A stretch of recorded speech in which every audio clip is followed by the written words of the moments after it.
ఈ బహుమానాన్ని నేను ఊళ్ళోకి తీసుకెళ్తే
బాగుంటే అలా సైగలు చప్పట్లతో చెప్పడం దేనికి? బాగుంది అనొచ్చుగా. రాజాగారి బంగ్లాకి 3 రోజుల నుంచి ఏకబిగిని తిరిగేస్తున్నాడు మనాడు. ఇవాళనా ఇచ్చుంటారంటావా బహుమానం? ఇవాళ కాకపోతే ఇంకో 2 రోజుల్లో ఇస్తారు. నువ్వేం వర్రీ అయిపోకు. అది కాదురా, రేపు శివుడు వేషం ఉందిగా. పోనీ నువ్వు బంగ్లాకెళ్ళు, వాడిని మాతో తీసుకెళ్తాం. ఆ శివుడి వేషం కోసమే కదా 3 రోజుల నుంచి మన పడవటింటి ముందు చెట్టు కొమ్మలెక్కి దూకి మరీ ప్రాక్టీస్ చేస్తున్నాను. ఇది హనుమంతుడి వేషం కాదు, నువ్వు చెట్టు కొమ్మలెక్కి దూకడానికి రారా. నిన్న కిష్టుడు వేషం వేసి హరిశ్చంద్రుడు పద్యం పాడాడుగా, రేపు శివుడు వేషం వేసి కుప్పిగంతులు వేస్తాడు. ఈడొద్దు బాబో, ఈడో నోరు మీరే గబ్బిల మొహమా. 3వ కంటికి తెలియకూడని పచ్చి నిజాలు నీతో చెబుతున్నందుకు ఆశ్చర్యంగా ఉంది కదూ.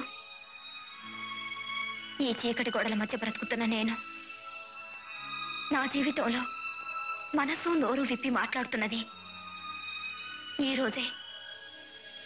అది నీతోనే. ఈ పళ్ళ్యాన్ని బహుకరించింది ఎందుకు ఇప్పుడు అర్థమవుతుందంటే, వద్దంటే ఈ పగటి వేషగాడు తన ఆటకి 4 చప్పట్లు కోరుకుంటాడే తప్ప బహుమానాలు పట్టు కావంచాలు కాదండి. దయచేసి లోపల పెట్టండి. మా బహుమతిగా వద్దులే, నా జ్ఞాపకంగా తీసుకో. సరే అయితే దీని మీద నా జ్ఞాపకంగా అని రాయండి. అవును, అడగడం మర్చిపోయాను. ఈ పంజరాలు ఏమిటండి? ఇవా ఒకప్పుడు జనంతోనూ పనివాళ్లతోనూ నిండి ఉండేది బంగ్లా. బయట నుంచి ఎవరైనా వస్తే పనివాళ్ళు వచ్చి ఆ వార్త రాజాగారికి అందజేసేవారు. ఇప్పుడు పని మనుషులు దాసీలు లేరు కాబట్టి ఈ పక్షుల్ని పెంచుతున్నారు మా అన్నయ్య. ఇవరిస్తే బయట నుంచి ఎవరో పిలిచారని అర్థం అన్నమాట. అప్పుడు ఆయన బయటకు వస్తారు. బానే ఉంది కానండి, అసలు ఈ బంగ్లాయే ఓ పెద్ద పంజరం, అందులో మీరు ఒంటరి చిలక, మళ్ళీ ఇందులో పక్షులు వాటిని బంధించే పంజరాలున్నా. చూడండి అమ్మాయి గారు, పుట్టడం చచ్చిపోవడానికని మనకు తెలుసు. మధ్యలో ఏమిటండి ఈ బంధాలు బాధలును? వాటికి నాకు స్వేచ్ఛనిచ్చే కాలం ఎప్పటికైనా వస్తుందేమో. ఆ, సరే, ఇప్పుడే వస్తాను.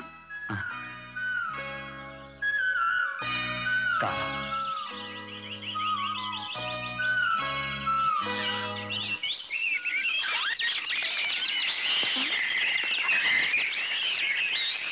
రాజు, ఆ పక్షులు ఎప్పుడు విప్పలేదు. ఈ బంగ్లాలో ఎటెగిరిపోతాయో ఏమో. పట్టుకో రాజు, త్వరగా పట్టుకో.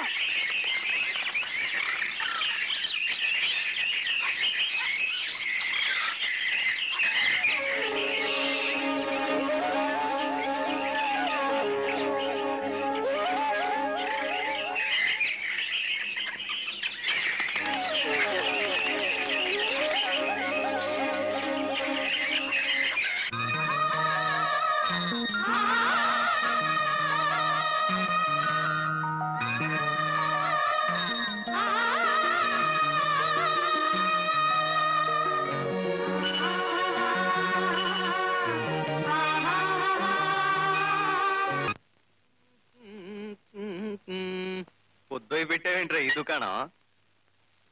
ఈ రోజైనా రాజాగారి దర్శనం అయిందా? బహుమానం ఇచ్చారేంట్రా? ఇచ్చారు. రాజుగారు ఇచ్చిన బహుమతి ఎప్పుడూ చాలా గొప్పగానే ఉంటుంది. ఈసారి ఏమి ఇచ్చారా? చాలా విలువైందిరా, మనిషి వెలకెట్లేంది.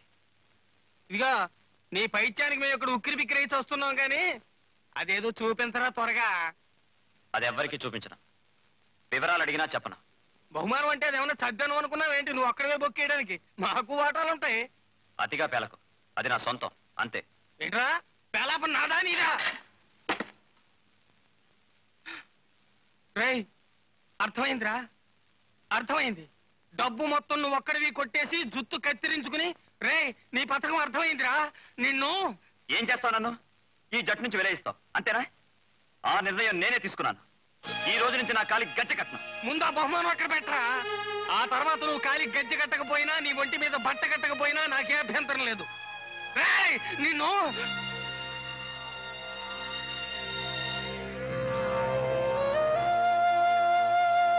ఏరా, బాగా ఆలోచించే తీసుకున్నావా ఈ నిర్ణయం? నువ్వు ఇలా నానిస్తే కాదు వీడిని అసలు. చాలా గొప్పవాడురా. అనాథ వెధవా ఆకతాయిలా తిరుగుతున్నాడని ఆటపాట నేర్పి జట్లో చేర్చుకున్న నాకు గొప్ప గురుదక్షిణ ఇస్తున్నావురా. చాలా సంతోషంగా ఉందిరా. కడుపు నిండిపోయింది నీ సత్కారానికి. అందరితోనూ మా రాజుగాడికి తిక్క కోపం తప్ప మనసు మంచి గంధం లాంటిది. బ్రతుకు తెరువు బొత్తిగా తెలియని సన్నాసి మా మా పిల్లనిచ్చి వాడిని ఇంటి వాడిని చేయాలని చెప్పి సంబరపడిపోయేవాడినిరా. కానీ ఒరే, నాకు ఇప్పుడు అర్థం అవుతోందిరా, నువ్వు పగటి వేషమే కాదురా, ఏ వేషమైనా బాగా రక్తి కట్టించగలవు. వెళ్ళరా, వెళ్ళు. మమ్మల్ని అందరినీ విడిచి శాశ్వతంగా వెళ్ళిపో. రేవులో ఈ పాటికి ఆఖరిలాచి వచ్చి ఉంటుంది. బయలుదేరరా, నీ బహుమతితో బయలుదేరు. నా అని మురిసిపోవటం, అబ్బే కాదని ఆడవటం. ఈ వయసులో సరైన శిక్ష వేశావురా ముసలాడికి. వెళ్ళరా. చీకటిరా, దారిలో పురుగు పుట్లా ఉంటాయిరా.